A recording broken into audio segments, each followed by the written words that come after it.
కంది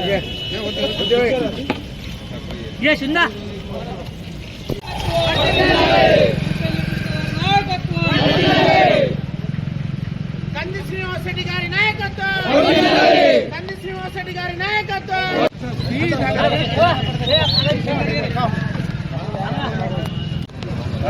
Congress party, Congress party, Congress party. Revanth Reddy గారి నాయకత్వం.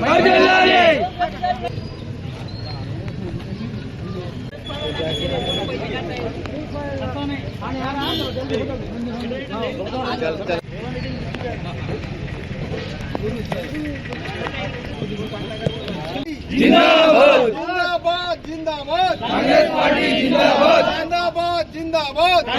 కాంగ్రెస్ పార్టీ, కాంగ్రెస్ పార్టీ,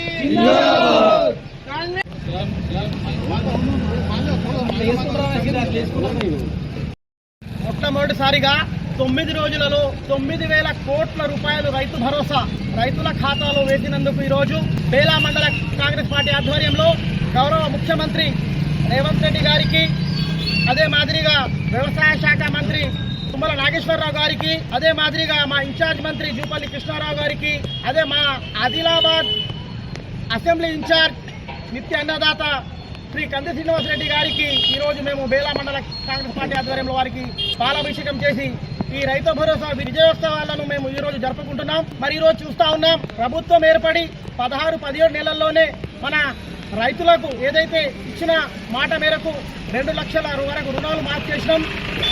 అదే మాదిరిగా ఏదైతే రైతు భరోసా ఇప్పుడు మనకు రైతులకు అవసరం ఉన్నప్పుడు అవసరాన్ని బట్టి ఈసారి మనం రైతులకు డైరెక్ట్గా 9 రోజులలోనే ఏ ప్రభుత్వం గతంలో ఉన్నటువంటి 9 సంవత్సరాలు పరిపాలించినటువంటి టీఆర్ఎస్ ప్రభుత్వం కూడా వేసినటువంటి కేవలం 9 రోజుల్లోనే 9,000 కోట్ల రూపాయలు వేసిన ఘనత కాంగ్రెస్ ప్రభుత్వాన్ని.